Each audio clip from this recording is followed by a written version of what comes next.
In 1961, a $200,000 Lincoln Continental arrived at the White House, stretched 3.5 feet, with a hydraulic seat to raise the president 12 inches, and a bubble top that stopped rain but not bullets.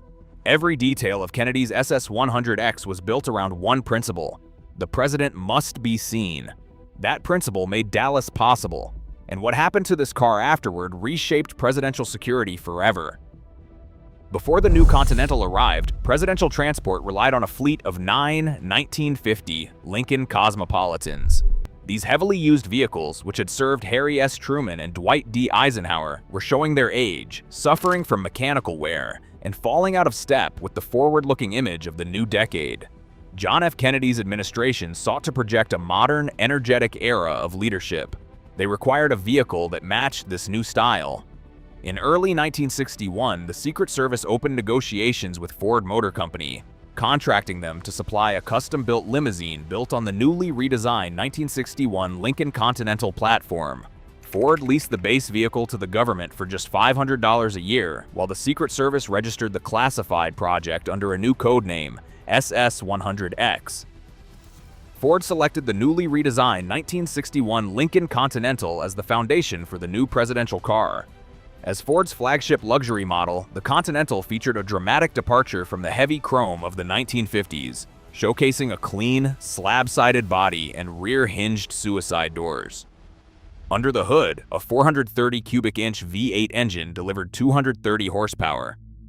To provide the open-air access required for political parades, Ford chose a 4-door convertible variant straight from the Wixom, Michigan assembly line. In January 1961, workers completed this base vehicle, painted it in a standard finish, and prepared it for its transformation. Rather than completing the specialized modifications in-house, Ford shipped the stock convertible directly to the workshop of Hess and Eisenhart in Cincinnati, Ohio, where craftsmen waited to disassemble and rebuild the vehicle. These specialists had a long history of fabricating armored transport and custom bodies for both government and industrial clients. Their task required stripping the brand new Continental down to its bare frame and cutting the chassis completely in half. To accommodate extra passenger jump seats and give Secret Service agents strategic platforms to stand on, the team inserted a custom steel extension, stretching the vehicle by 3.5 feet.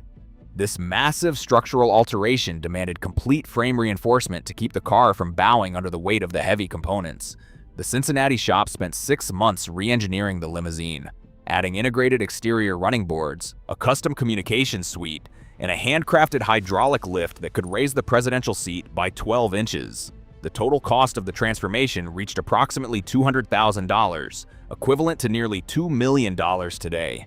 In June 1961, roughly 6 months into the Kennedy presidency, the completed state car was delivered to the White House gates.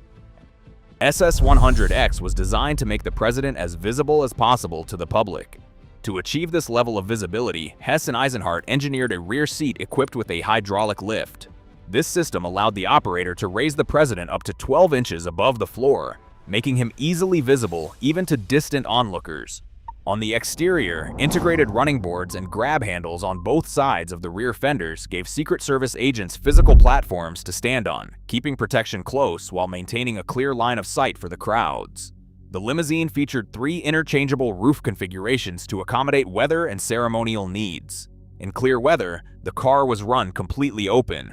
For formal state events, a metal hardtop could be installed, while inclement weather called for a clear, multi-piece plastic canopy. This transparent plexiglass dome, commonly known as the bubble top, gave rise to a persistent historical myth. Despite its solid, glass-like appearance, the canopy offered absolutely no ballistic defense.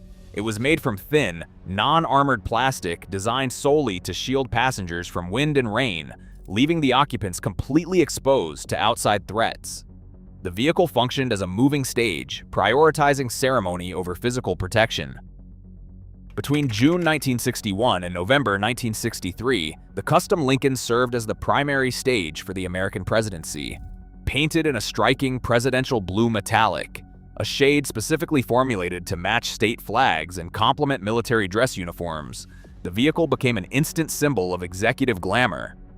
Inside, the cabin featured light gray leather upholstery, jump seats for accompanying officials, and an integrated radio telephone system keeping the president connected on the move. Kennedy used the limousine extensively, transforming public appearances into highly visible events.